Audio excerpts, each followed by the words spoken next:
Hello, students from National University of Singapore and students from Washington University in St. Louis. So I'm Summer. I have Professor Michael Sherraden and Professor Irene here.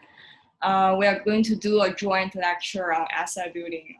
Very excited to have this opportunity to provide this lecture to both classes.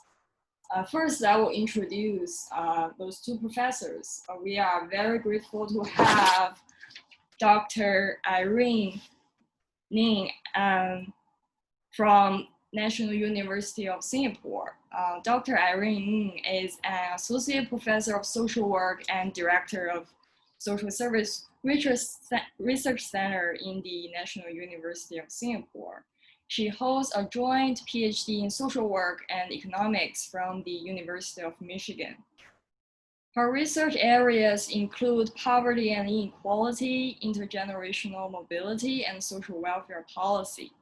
Her research projects include a study of in-work poverty among the young, an evaluation of a national work support program, a national youth surveys from 2010 to 2019, a study of low-income households with debt, and an evaluation of social service offices.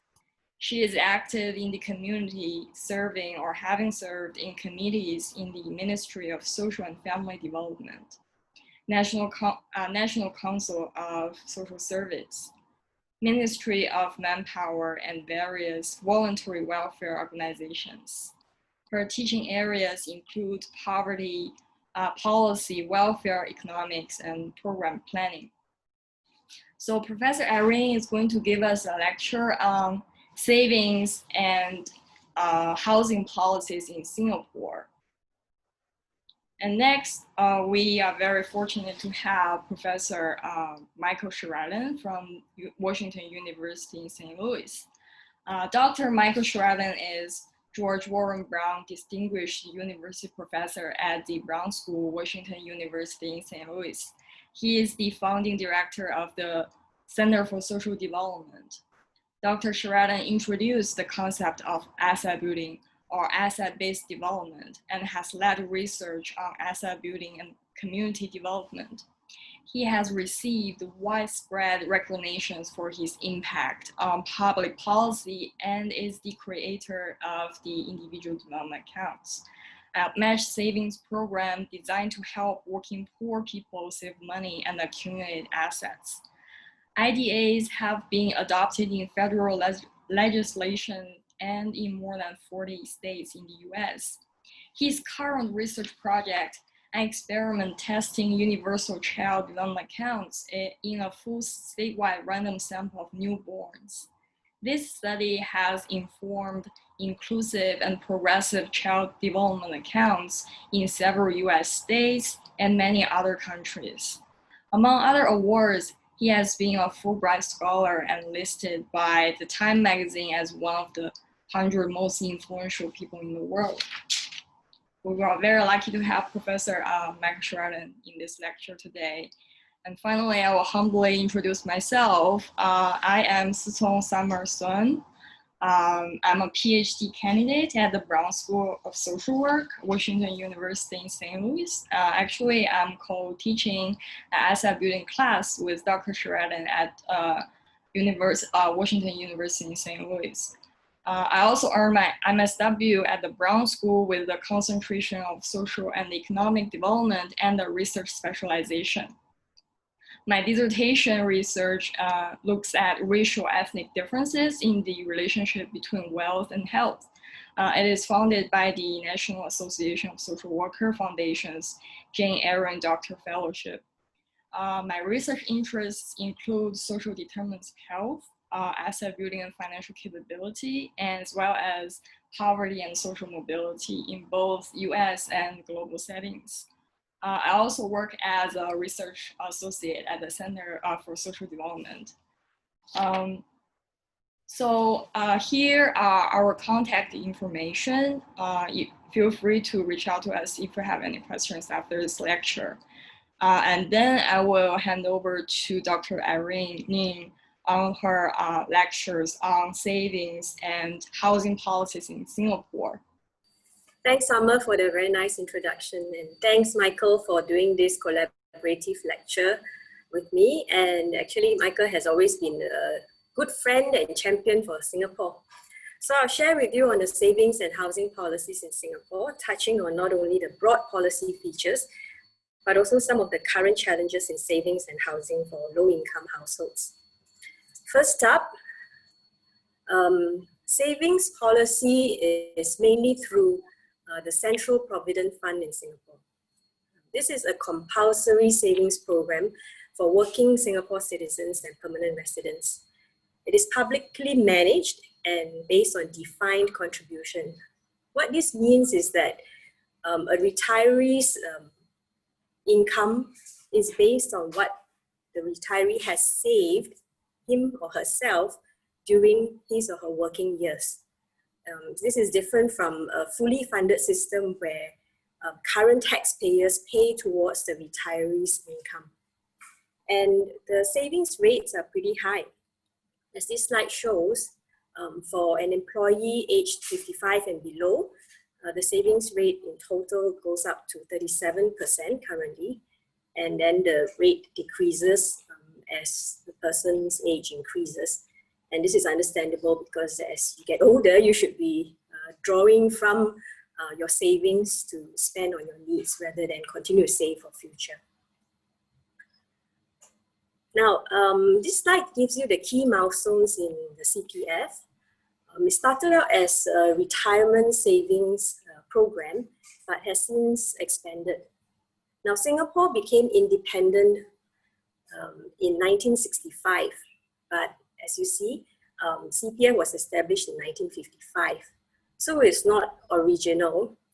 We inherited it from the British when we were a British colony. But in 1965, when we became independent, we continued with the CPF rather than adopt some other types of pension programs. And soon after, we expanded the use of CPF for housing. At that time, Singapore was made up of mainly migrants, and our first Prime Minister felt that with home ownership, these migrant communities would have a stake in the land, right? We would then feel that ownership in Singapore and not only just the migrants. Then in the 80s, we further expanded the use of CPF for medical expenses, for approved investments, as well as for financing tertiary education. Now, tertiary education is based on the loan, right? It's not just you pay for it and you don't put it back the money. So the idea is that you can use this money to further your asset in human capital, right? But then you have to pay it back because ultimately this savings is for your retirement needs. In 1990, we expanded on the medical aspect of the CPF, right? The MediSave allowed the saver to use the money for medical expenses, whereas MediShield scheme is an insurance scheme. So you can start to use CPF to pay for a basic medical insurance. Now in the 2000s, the enhancements to CPF were to address one particular issue, which is that despite this very comprehensive savings program, and maybe because of it, people do not have enough savings when they reach retirement. Yeah, so 2009 we introduced CPF Life, which then made the withdrawal for retirement needs into an annuity, so you can use it for life. And then MediShield Life, similarly, expanded use and for life. Right? In 2016, we introduced Silver Support, which is targeted towards those who don't have enough savings through life, and still they can have, they can withdraw some amount, some basic amount. So in effect, it's the government paying for your retirement needs. Right? So of course, with such enhancements, the premiums, which means the contributions while you're working, will have to be adjusted.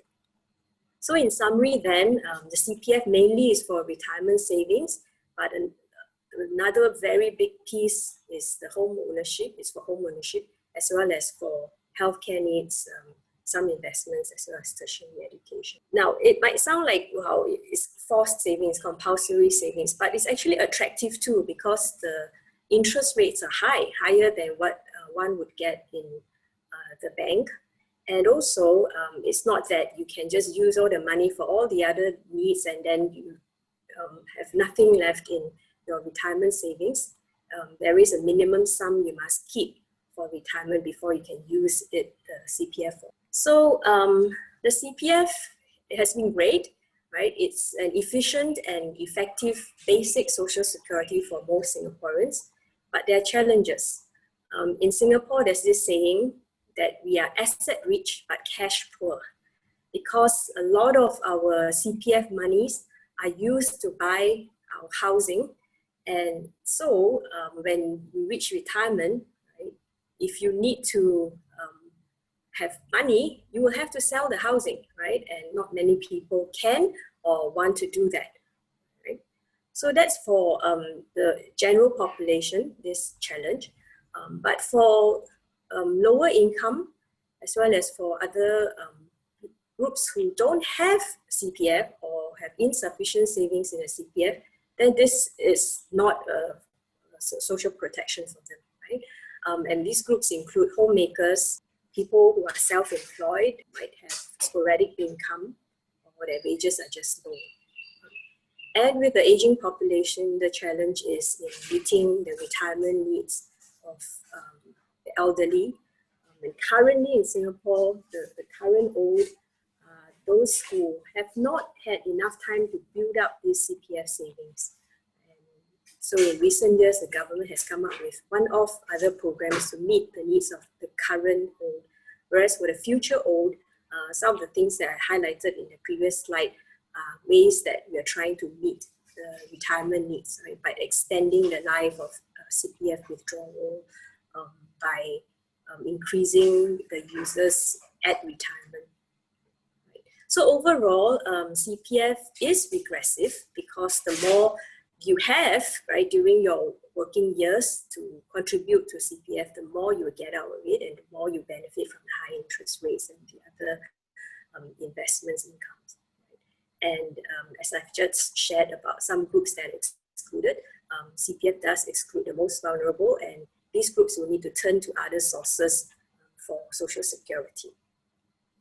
Moving on to our housing policy, I'll start with something brag-worthy, which is that home ownership rate in Singapore is extremely high. The left pie chart shows you that home ownership rate is 90% in Singapore. This is really high.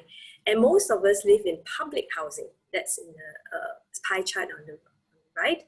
79% of Singaporeans live in public housing. So public housing isn't like in the US, you think of projects, right? Very badly maintained places. They're really well maintained, they're upgrades and well landscaped. And I've shown in my use as my virtual background, housing board flats, right? A community with very beautiful landscape. Right, how do we achieve this high home ownership rate? Well, as I've said, our first Prime Minister Lee Kuan Yew really wanted to focus on home ownership so that we can have a stake in this land. Right? And three factors contribute to this. Number one is the Land Acquisitions Act, which allows the government to acquire land at very low cost, so then when they build and sell, it can be cheaper. Second, the government gives large progressive subsidies for first-time public housing buyers. And third, and this is the biggest factor, is the release of your retirement savings to purchase a home. So again, then, you know, the challenges lead back to this fact that we can use our retirement savings for buying a home. So the problem of being asset rich and cash poor. And so the government has introduced a program such as a lease buyback scheme, where you can cash out from your housing, but it's not been popular. That one factor is that when people feel that this is my home, right, and I want to bequeath my home to my next generation, with the lease buyback, you can't do that. And another challenge is that, especially for lower income, right, if you have been living in this house for so long and then you have to sell it to move into a smaller flat, you might not have that option, right, to be able to buy a smaller flat or even an equivalent flat at the same price. The other challenge then, with such high ownership rate and such high housing aspiration, is those who still can't afford to own a home. Right? I put here that they are kind of viewed as abnormal because there's such a strong rhetoric towards home ownership. For example, we do have a public rental scheme, which is set to target really only the most needy, right? And it's renewable every 5 years. So the message is that you shouldn't treat public rental as permanent housing. You should be moving out and finding your own home to buy, right? That's the message. So then there's some stigmatizing of being in a public rental housing. And my colleagues who have done research with this community find that housing aspirations are really high among this group. They do aspire towards home ownership. Unfortunately, and this brings us to the next challenge, which is that there is for low-income households, it's actually quite difficult to sustain this housing asset. In my research among low-income households, there are a substantial number who cannot keep paying the mortgage for housing, perhaps a health episode, right? So they have medical expenses to pay. They might lose their jobs, in which case then they don't have the income to pay towards the mortgage. And then they accumulate this housing related debt. And when they can't manage it themselves anymore, then they go and apply for government assistance. And that's when the amounts are so huge. So it becomes a burden to them instead. Right? They go into debt instead rather than enjoying this asset. And in recent years, homelessness has become a bigger problem in Singapore. And among the homeless community, it's not just single older men, right? Not just single older men, but also families. So they find families living in the beaches and other public spaces. And they found that some of these families, they're homeless because they might have sold their previously public housing and don't have the money to buy another one. Right? Or for whatever reasons, they're not able to continue paying, so they're kicked out or they choose to just live out. So we've introduced an interim rental housing program to house such homeless families in the interim, right? So the term says interim, so that the government can work with them to then own the next house.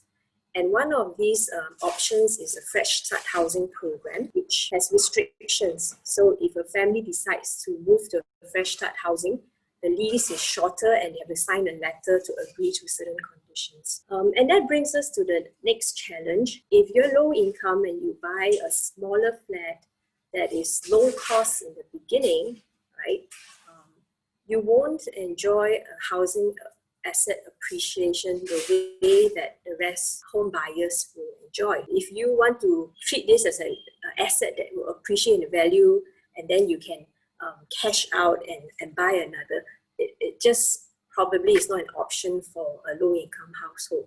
Right? Because such housing, the appreciation will be very low. Right? So then this gives begs the question of what does this mean to wealth inequality in Singapore in this context, despite the progressive subsidies when a family first purchases the house. And then the final challenge is that housing prices have been escalating. Right? And this has decreased affordability for first-time buyers as well as for low-income households. Right? I'm going to summarize soon, but I'll just quickly mention Singapore's baby bonus scheme, which is our version of a child development account. Currently in this form, there's a cash gift upfront, and then in the match savings component, the government also gives an initial deposit. The challenge again would be similar. We don't have data on this, but then the key challenge would be the distributional access, and we can expect that higher income parents probably are more able to open an account, to save more, as well as put the CDA into better use. So in summary, you can see that Singapore has a very strong asset building policy infrastructure. But there are challenges, especially as the systems and society matures. As the system matures, right, we start to build on the original other aims and goals as well. And this multiplicity of goals might squeeze out the original goal. In the CPF, for example, right, the original goal is retirement savings, but when it's allowed to be used for housing, then we come to the problem of asset rich but cash poor. In the case of housing in Singapore has gone beyond the notion of it as a basic shelter for security. It's no longer just a home, it's an asset. And that hyper focus on asset building, asset appreciation might have displaced this original notion of what a home is. And of course, with the aging population, we have challenges of sufficient retirement savings to meet the growing group of elderly. But we also now have a problem of the aging housing. Public housing in Singapore, it has a 99-year lease, so you can't own it forever. And now some of these older flats will be reaching that 99 years. And so the housing price will come down at some point, but then people are still expecting the housing price to keep appreciating. Then the other challenge, of course, is that the main features are regressive, right? As I said, building programs for the general population, there will be these regressive features, and it excludes the most vulnerable. And to meet this challenge, we have, in more recent years, made some of these features more universal. Most of what I've shared is in this chapter. So if you'd like to read it, thank you. And I'm going to open discussions to Dr. Sherraden and Dr. Ng, and see if you have any idea exchanges and questions regarding Professor Irene lectures on Singapore policy. Thank you, Summer, for that, or thank you, Irene, for that great lecture, and Summer for setting us up for a little discussion here. I do know Singapore pretty well. I was fortunate to be a Fulbright researcher and studying the Central Provident Fund back in the early 90s, and developed strong relationships which have lasted all this time, and I'm very glad to be back in this discussion. I was also the first S.R. Nathan professor at the National University of Singapore. With our great honor, Mr. Nathan was the longest serving president of Singapore, and really a social worker in his early life, and that was a great honor for me. So I know Singapore policy pretty well. Irene knows it better because she studies every day. So I defer to her greater knowledge, but I'm thinking more about this as an educational opportunity for students in the United States. So there's a couple of aspects of this that I would like to raise a question about. Your points about the Central Provident Fund and low-income families are very well taken. Of course, people are struggling at the bottom. There are some other provisions that the Singapore government provides. You mentioned that there's a pretty large price subsidy for buying your own home for low-income people. Are there any other provisions that enable, the government has tried, not always with success, but has made an effort to support low-income people so they can own this asset and have a stable family life? So that's the first question. The second one is, and because this will be very interesting to the US audience, could you talk a little bit about race, ethnicity, and housing, HDB policy, and how that's handled? Singapore also is a racially diverse society, and race has been an important topic in that part of the world. Race, religion, it's framed a little bit differently. But could you also speak a little bit about that? Actually, the second question, Michael knows the answer too. Right? And it's really Singapore. Sometimes people see as a policy playground. You know, these are things in sociological or economic textbooks, and in other countries you say, "Oh, it can't be done," but in Singapore we do it. Yes. So in Singapore, every block of flat, for example, you see in my virtual background, each block must have the distribution of the races according to our population distribution. So for example, Malays form about 20% of Singapore population.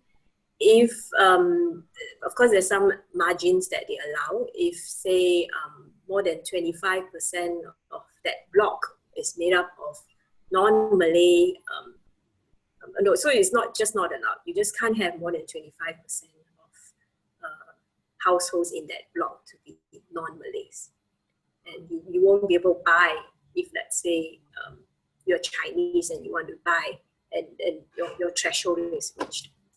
So we do that so that we can have racial integration. Right. I'm sorry to interrupt, but could you say, I know you're an economist and not a sociologist, but could you say, what does that look like day to day? What's the effect? What's the effect of that? That's right. Yeah, so I think the effect is that, like, I live in public housing, right? So if I take the elevator up and down, I will meet people from different ethnicity backgrounds in the elevator. But then, because this is housing block flats are vertical, right? And it's quite interesting because there is a different preference of the ethnicity in terms of high or low floors. So I don't necessarily interact as much with someone of a different ethnicity if I live in the high floor, because Chinese prefer high floors and Malays prefer low floors. Yeah. I'm in the middle floor, and somehow my neighbors are still Chinese, right? So it does take a little bit more effort to then be engaged in relationships with someone of a different race or ethnicity. But then typically you just walk around and you'll be seeing people of different races. So that's the first question. Should I answer the second question? The other question, yep. So yeah, the government does try to support low-income households in other ways. I think I'll expand that question and answer also not just for housing, but also for just general income needs. So we do have government assistance where low-income households who don't have enough money that they can apply. And this has expanded in recent years. Actually, Singapore has had a more asset building social development policy orientation. So in the past, we didn't really give straight out money to households that have people who can work, right? But these days, because wages are low, there are many more families who, despite working, they still don't have enough. So we have government assistance. And I mentioned this government assistance also because they also help with the housing payments. In my lecture, I talked about how low-income households accumulate debt when they can't continue paying, and so they will help with such payments, negotiate with the Housing Development Board on restructuring the debt, and also with the town councils as well. And then I've also mentioned how households that have lost their homes, now we have come up with other programs to try and get them back onto home ownership. Right? But it's looking at a different form. So I think we're at this juncture, we are wondering whether we can really continue to push so hard on home ownership as a housing policy. Right? Some of us are thinking that rental may not be such a bad idea. In fact, we know of some young Singaporeans nowadays don't even want to buy the home anymore because they don't want to lock themselves into this burden, this financial burden. Maybe I'd like to ask Michael for your thoughts, because you've seen how we have developed from the initial years to now, where the systems are maturing and we have new challenges. Do you have thoughts on how Singapore's policies might evolve from here? Wow, that's an interesting question. Yeah, there was. I think U.S. students will have a hard time understanding. I mean, I think self-rule in Singapore started in 1958. So the beginning, That's true. some kind of control. At that time, I mean, housing in Singapore was atap housing in kampong villages, and had very large fire. I think maybe in 57, 58, I forget. Which burned a lot of housing down, and so the housing situation. You're looking at housing behind you now. This what basically what almost every Singaporean lives in, which quite nice. And I think U.S. students can't see this, but underneath it on the ground floor, Singaporeans, most of them don't cook. They eat down in the center, town center, and you can have food. This is another example of ethnicity, the Singapore language, multiracial society. You can buy food that's Muslim food or Hindu food or any kind of Asian food, American food, Western food it's called. You can get, and you might sit down at a table, and you might or you might not, but there might be a person of a different ethnicity sitting across the table from you, and you will eat, and you might not speak very much, but at least you're bumping shoulders, and that people living together in a way that's pretty different from the United States. That's my observation as a U.S. person. And people, and the extent of economic development really impossible to imagine in the United States. This is the most rapid economic development in the last half of the 20th century. What happened in Singapore, and for sure, there are challenges, but people's lives have been changed dramatically during that period of time. So I think the average income in Singapore is probably pretty comparable to the United States. The average lifespan is 5 years longer than the United States, and the percent of GDP that's spent on healthcare in Singapore is 5%, and we spend 18%.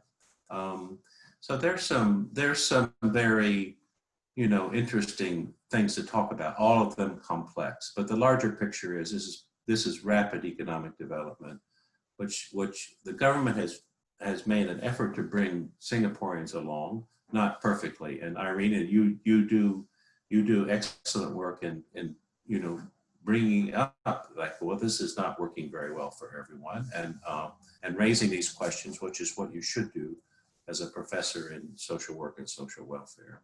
And these are real issues. And I've been in projects in Singapore, working with the homeless population, and this is tough work, and people, not everyone is thriving and happy. That would be, a kind of utopia that humans have not yet created. But I think over the larger picture is, pretty rapid economic development. Certainly the most emphasis on asset holding or asset building as a basis of social policy than any other country. So in that sense, problems of course, but I think there's some, for other countries that might want to learn about asset building and social policy, Singapore will provide a lot of examples of what might work and what might not work so well.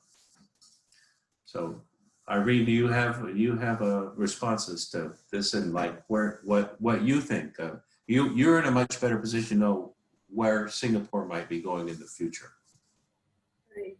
Yeah, I think we are grappling with those questions now about how much do we continue to push on the asset building infrastructure of the past. Yeah. So that's where I left off on housing. Now with our housing reaching the end of that lease, can we still continue to have that promise of asset appreciation? And how might housing population look like in future? And also with increasing aging population in the future? Can we still rely on an individual, a savings program that's based on your individual savings?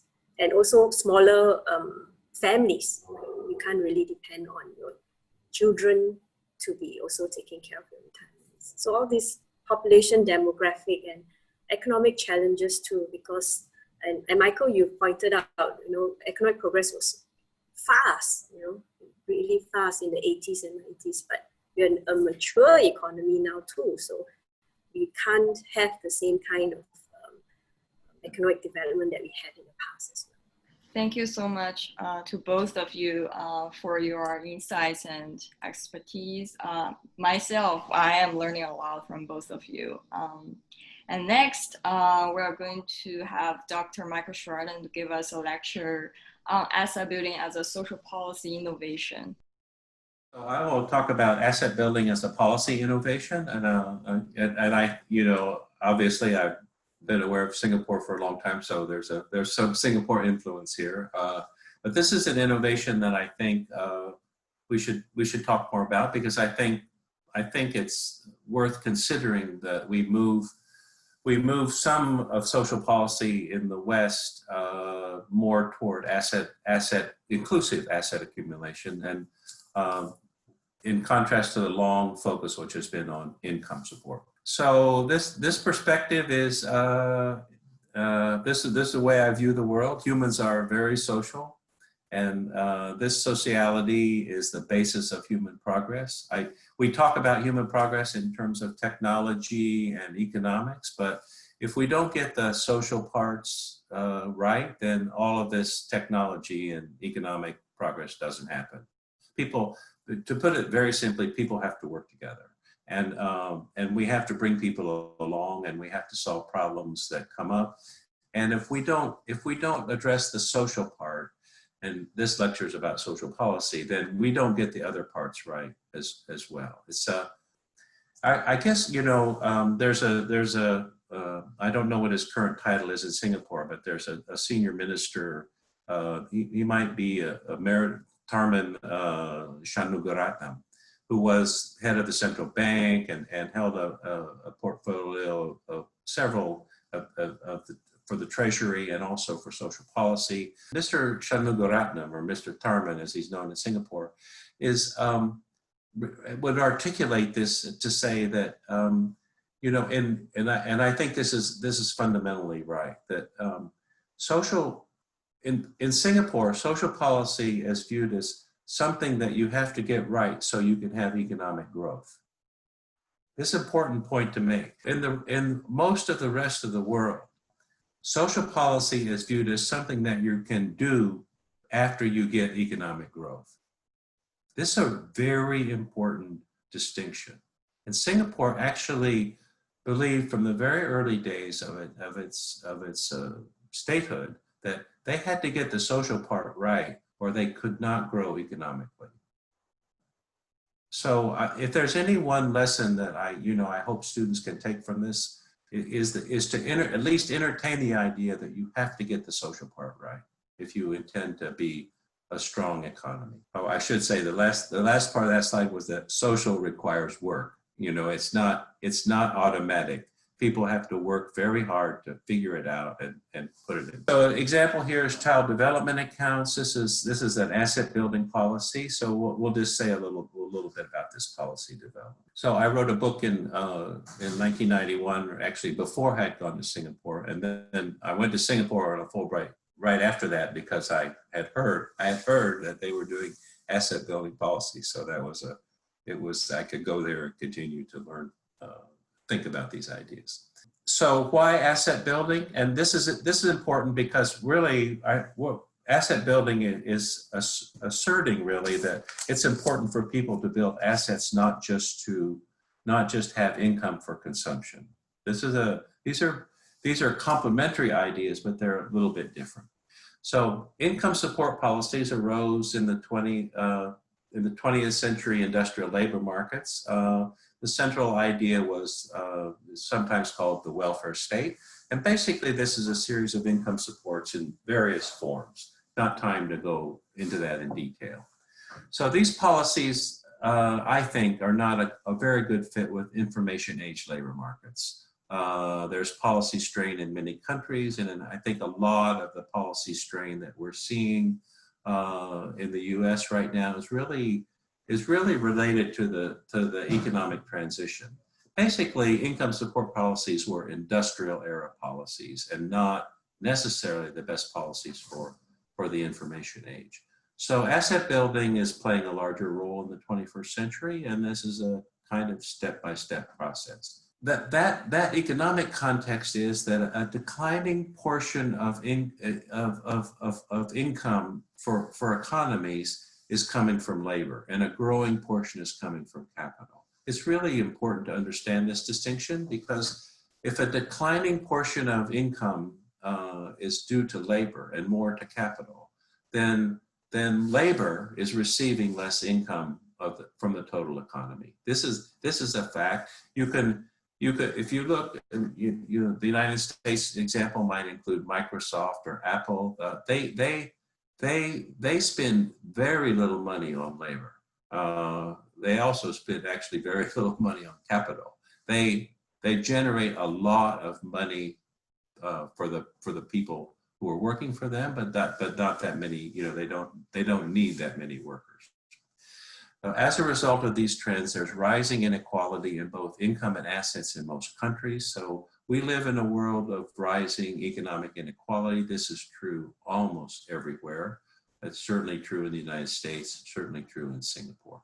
So for families to develop, it's necessary. This is what are resources for?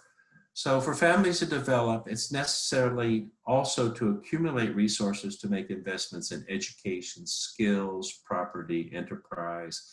And this is true for all families, rich families and poor families. In the United States, we've sort of had the idea that assets or wealth, well, that's what richer families have. Poor people don't have that. But even poor people also, or even more so, poor people also need to make investments in their education, their skills, maybe ability to buy a home, maybe some investment in a business. This idea of being able to make investments for your economic stability applies to everyone. So asset building tries to create these material conditions, as well as outlooks and behaviors that promote household stability and development. So this theoretical approach is not just about having the money, it's about having resources that enable you to see the future differently. So why asset building? Also, there's evidence that holding assets provides some stability and engagement in the community. And I like to quote both Thomas Jefferson, an early American president, and Lee Kuan Yew, the first prime minister of Singapore. They both essentially said the same thing, that if small, property ownership or having a stake contributes to a longer term positive outlook with more responsible decision-making and more active citizenship. And Thomas Jefferson talked about this as, at the time, we were a rural society. Most people were living on farms. That if people owned their farm, then they were more likely to engage in the local politics and be engaged as citizens, active citizens. And I had the privilege of interviewing Prime Minister Lee when I was first in Singapore.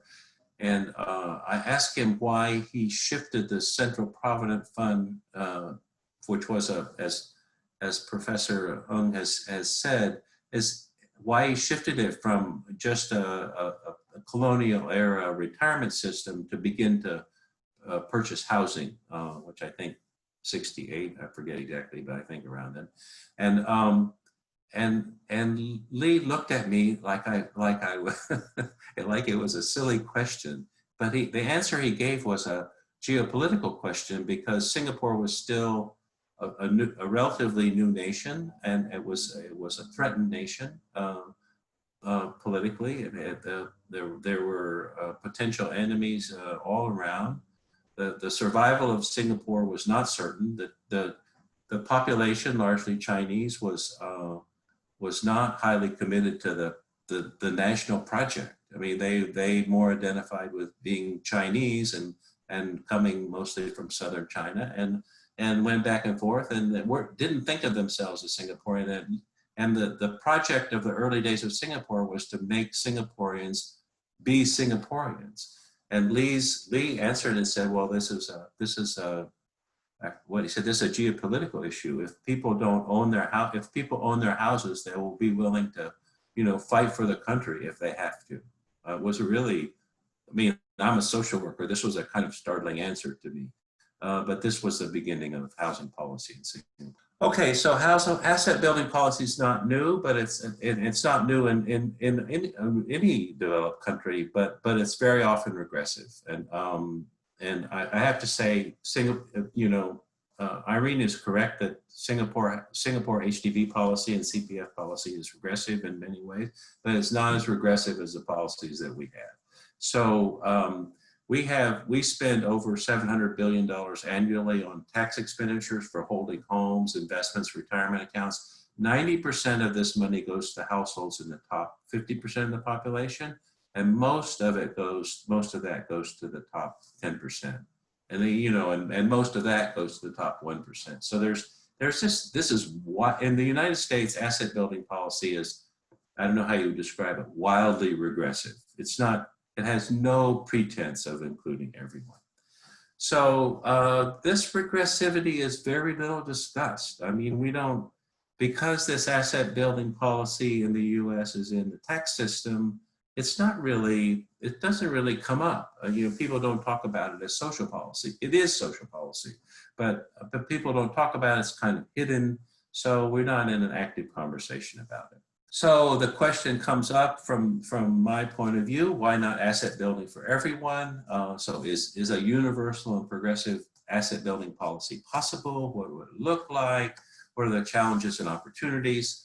And the Central Provident Fund of Singapore, provides a very good example of what might be possible or some tools that might be used. And I think we've learned a great deal about that. And I think the world will be paying a lot more attention to these kinds of policy innovations in the 21st century. So a vision of an inclusive asset-based policy, in my view, is that it's universal, everyone is in, it's progressive, subsidies for the poorest, and it's lifelong, so beginning as early as birth. So some key features that I think are desirable are that it's automatically and easily delivered. I think about this as like if asset building becomes a public good. And Singapore has taken some steps in this direction, but not, could take more. So like water comes to your house, or probably in the not too distant future, we'll have self-driving cars. So mobility will become a public good. We just have mobility the way we have water coming to our house. I think that will be an improvement because people are not very good at driving cars. But so it's just this public good idea that we shift to, there's resources that just come into households and enable them to have a successful life and not think about it after that. And really, it's very hard to imagine these things until they happen. But there was a time when water did not come into every house and people had to go get their water. And sometimes they got dirty water and got sick. And sometimes they couldn't get water at all. And we're struggling to find water. So public goods, once they're delivered, everyone takes them for granted. And in Singapore, I'm sometimes surprised by how much people take for granted, like the Central Provident Fund. It's like they don't even know that they think it's normal, but it's not, it's not quite normal. But that's what happens, people take for granted. And in a way, it's good that people do take it for granted because you can set these things up and they no longer have to become things that people struggle over. They can just be in place, and then people can devote their time to other activities. And humans are not perfect; they will make other mistakes, but they will have more time to do other things. So, and other key features are for social development, education, enterprise. So the work we've been doing in the U.S., and I'm not going to have time in this lecture to go, as usual, go over all my slides, but so the work we've been doing in the U.S. is to start asset building early in life, which was not the original idea of the Central Provident Fund. since that time, there are early accounts for children, child development accounts in Singapore, which is terrific. But we're working now in the U.S. on starting asset building at birth. So you know, we're social scientists, and this is applied. You know, our approach to this is applied research. So we have a long-standing experiment going on, Seed for Oklahoma Kids. It's an experimental design, so random assignment, treatment, and controls. And this experiment is in its 13th year now. We started 2007. I think it's the longest running social experiment in the United States right now. I could be wrong, but I don't know of another one. So it's a test in a full population. This is really lovely social science. We randomly assign treatment and controls, and then we test. It's not a test of individual behaviors.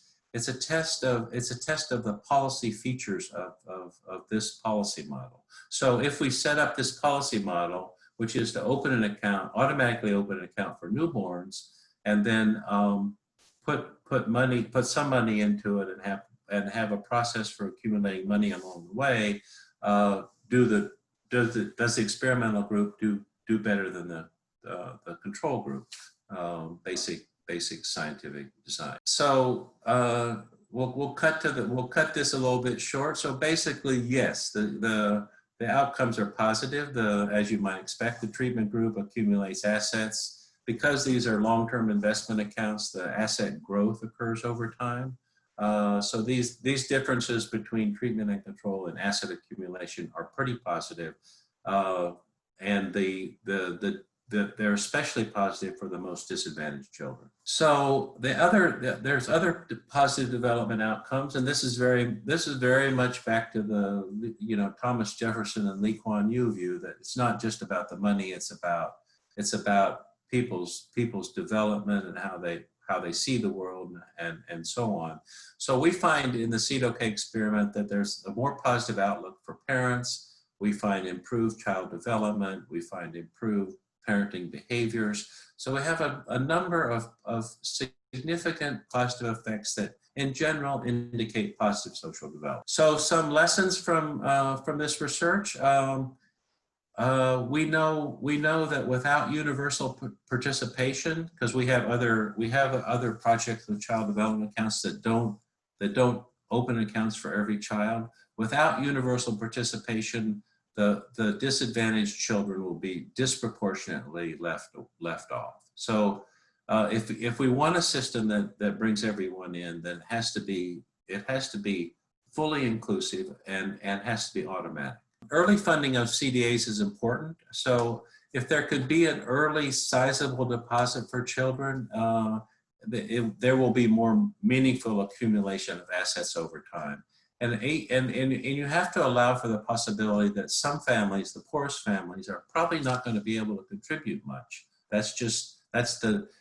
Expecting very poor families to add to their CPF accounts or to their child development accounts or whatever out of the limited income they have for food and paying their mortgage or paying the rent is an unrealistic expectation. Also related to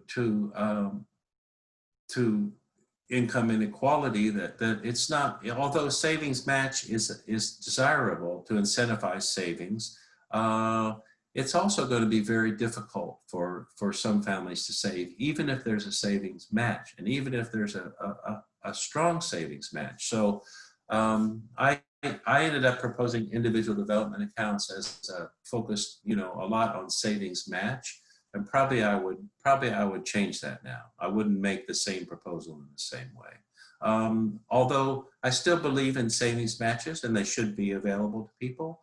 It's, again, unrealistic to expect that the very poorest people are going to be able to respond to that. Okay, another important feature is wealth accumulation and growth. And we're using college savings plans that have some exposure to the securities markets. So we actually get a very, very strong asset accumulation from our participants over time. Even the CDOK project started in 2007. So the first thing we did was go through the Great Recession, and the initial $1,000 deposit decreased by about, it was down below $700 like within a year.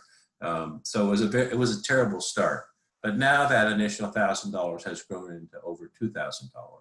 But over time has recovered and grown, which is much more than a bank savings account offers, and also much more than the Central Provident Fund offers, which is just a fixed percentage amount. So some exposure to the security markets for long-term investments, probably a good policy. Okay, so because of this research in CDOK, we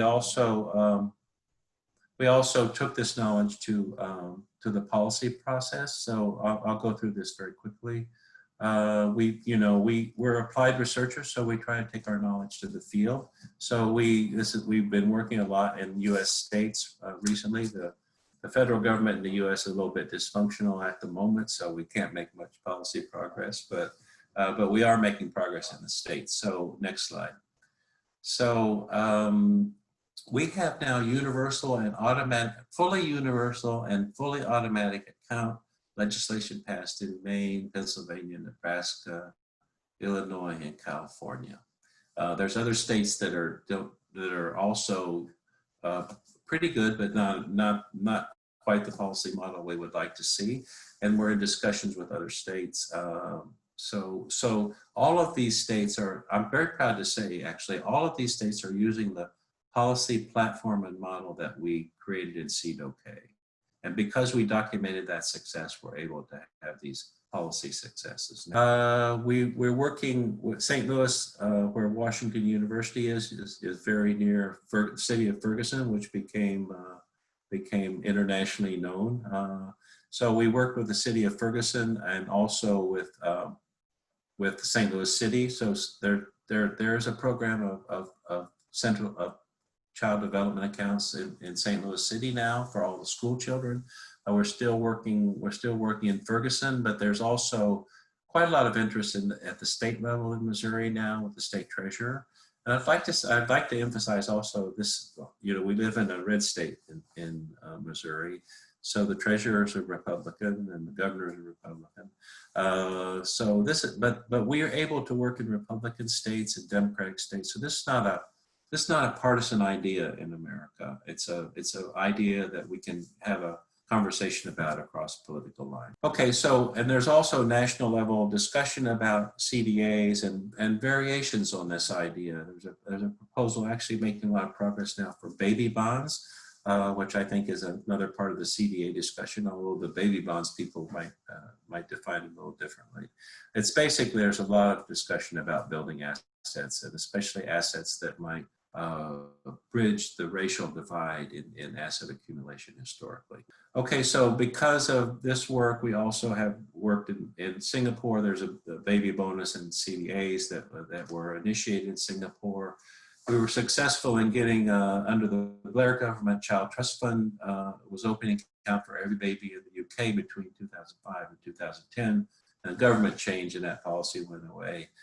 We have quite a lot of child account work going on in Africa, especially in Uganda with Fred Sewamala, was one of my doctoral students on our faculty now.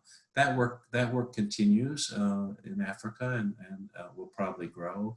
There's work in child development accounts in Korea, and they're celebrating 10 years of this work in an event that's coming up just next month, I think. And the CDAs are happening in a bunch of US states and cities. They're too numerous to mention. We were fortunate to get passed in Israel child development accounts for every newborn, which started in that legislation passed in January of 2017.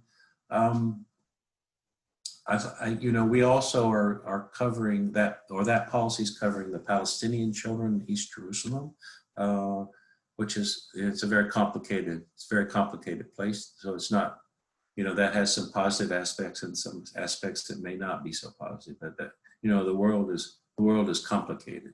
In the meantime, the Palestinian children in East Jerusalem are accumulating money for their future.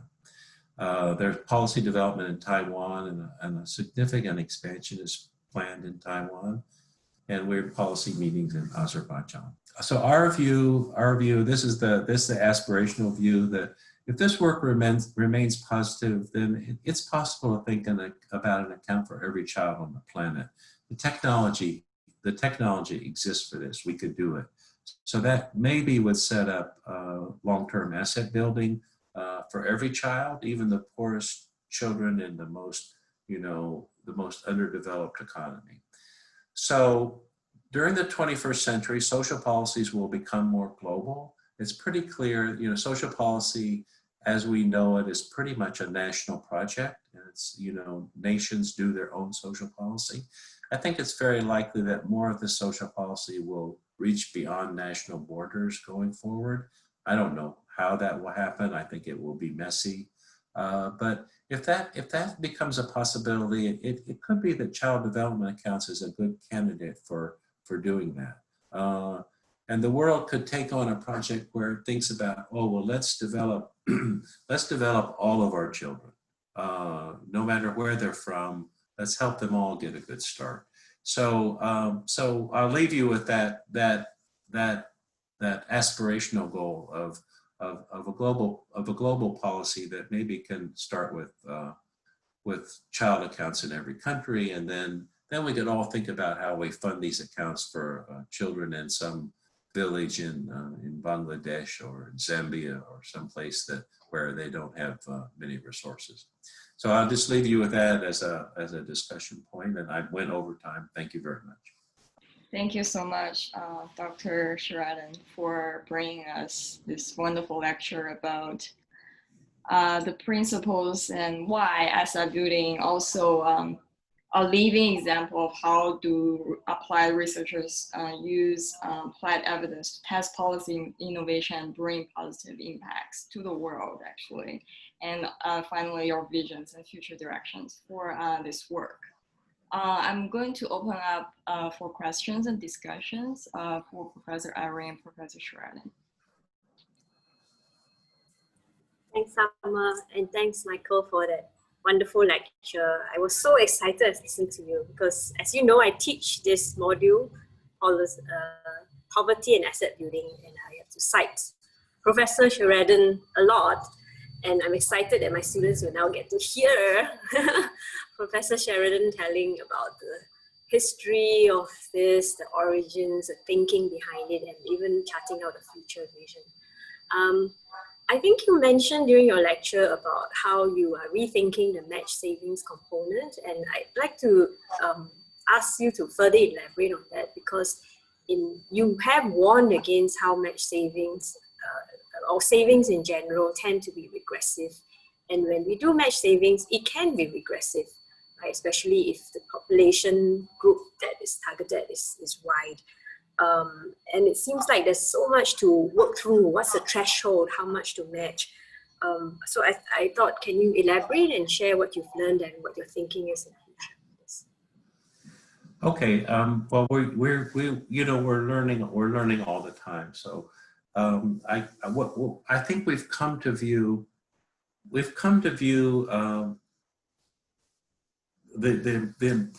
most important idea is the asset building idea, and not necessarily the saving idea. This is maybe kind of startling comment and tell people think about it a little bit.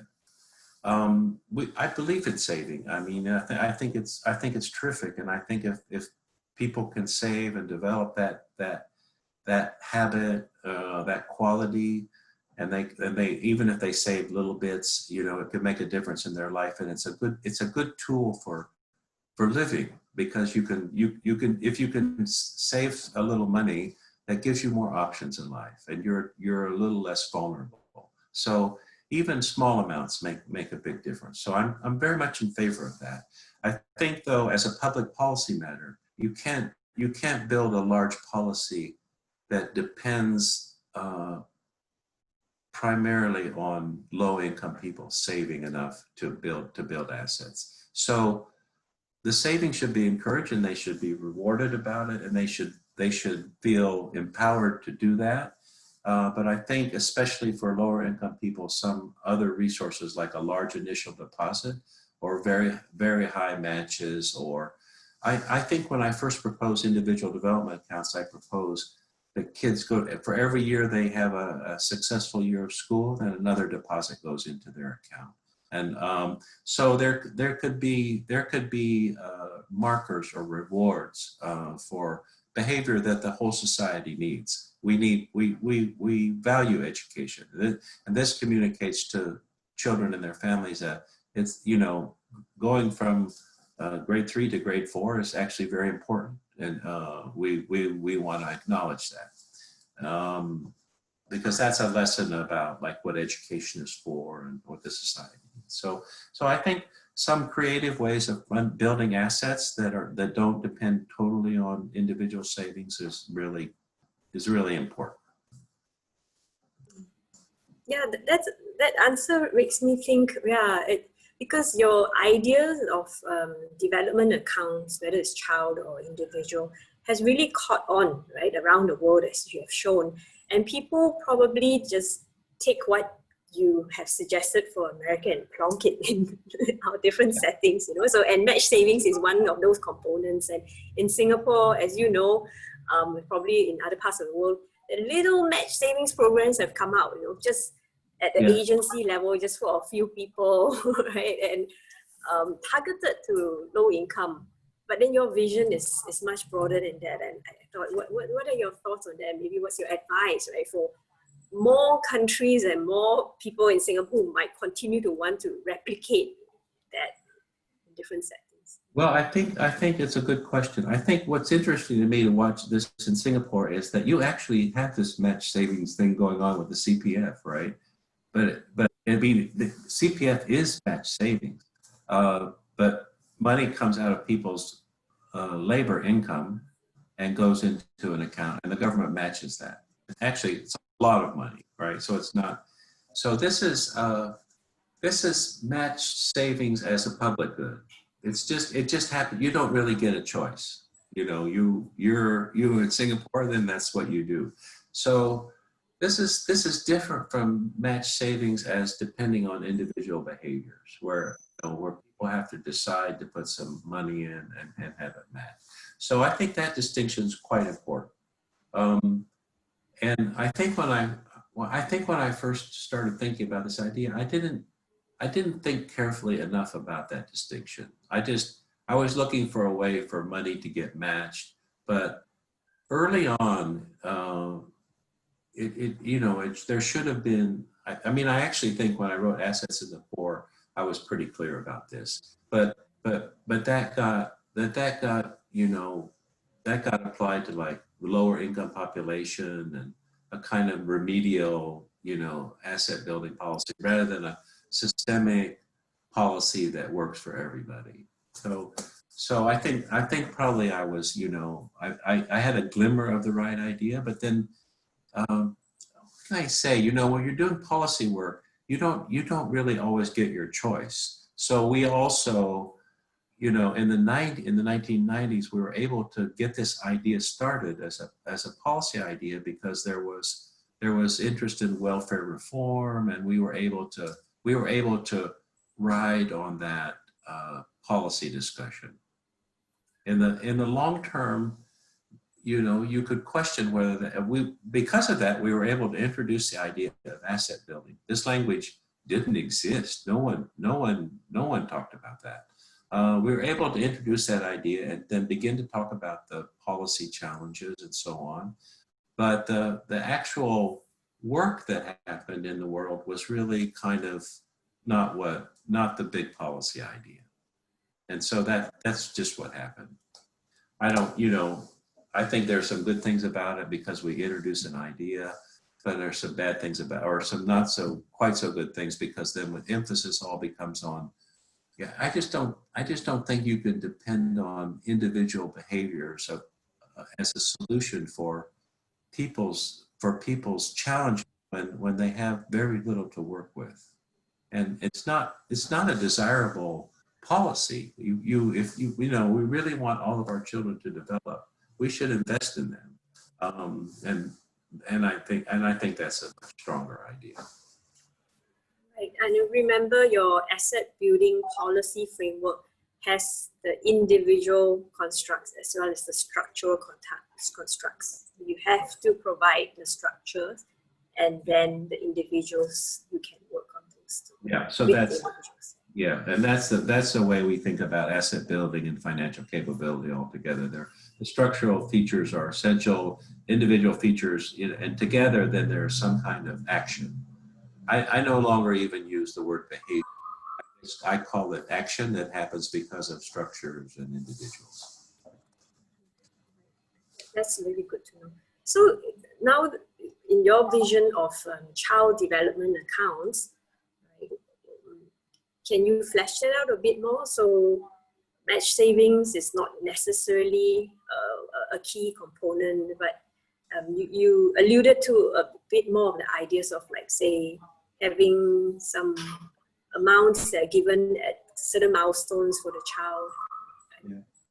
Well, this is kind of wide open territory in the U.S. right now. It's not just us doing this work now. So we have other people proposing really very large deposits for children at birth. I know all these people, their colleagues, or I mentored most of them. But they're people who are proposing baby bonds in the U.S., which are arguing for pretty substantial deposits into accounts, especially for the poorest children, and may have an anti-racist agenda that is groups that have historically been harmed by in U.S. history, and these are significant harms.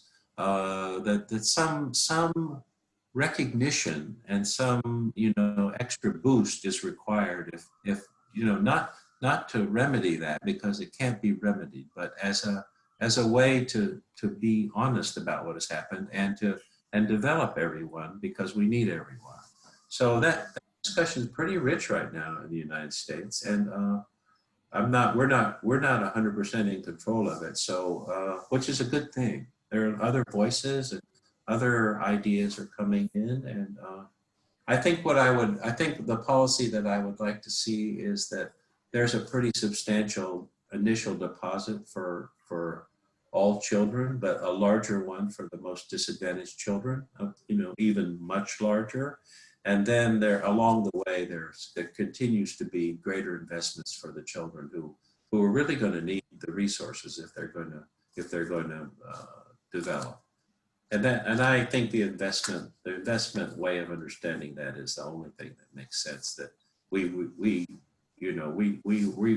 do need everyone to develop to their fullest potential and contribute, and that's a way we can make the best investment to do that.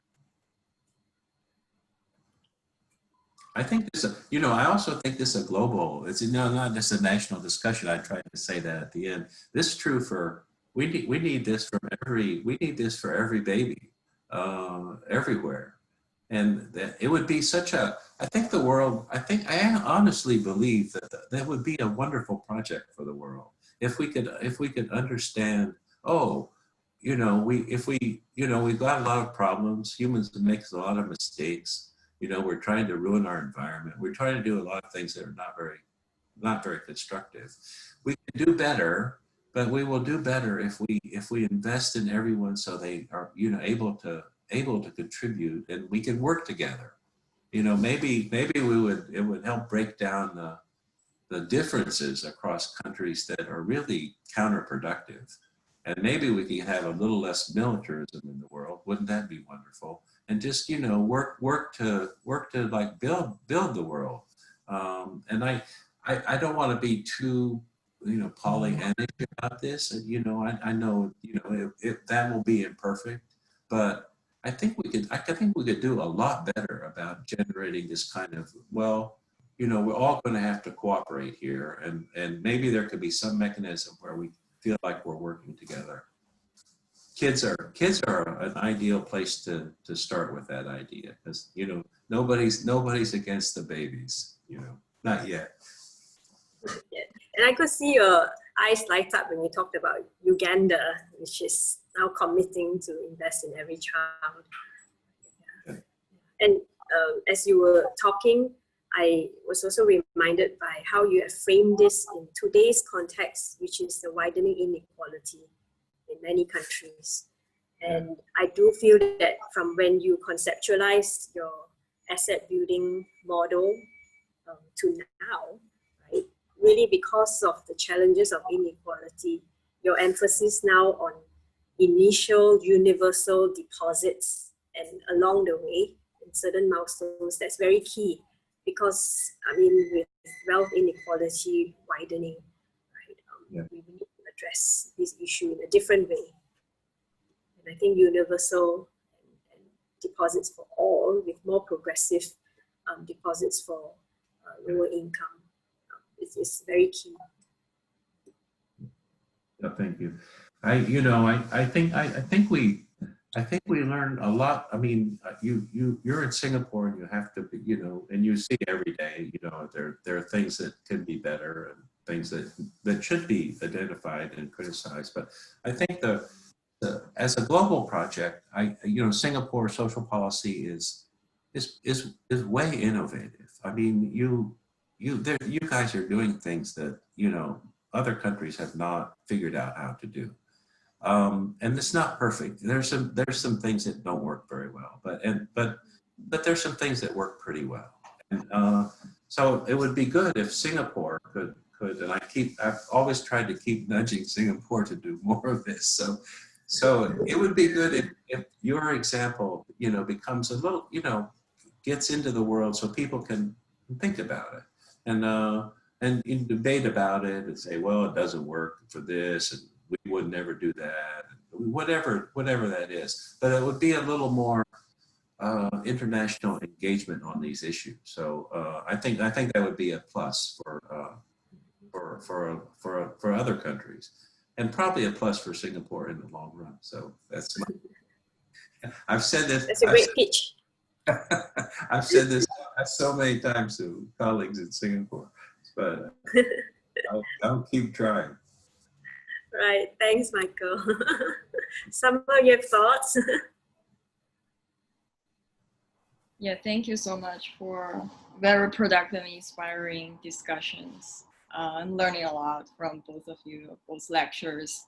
And thank you again to Professor Irene Nim on your lectures about saving and housing policies in Singapore, and Professor Michael Sherraden's lecture on asset building and social policy innovation.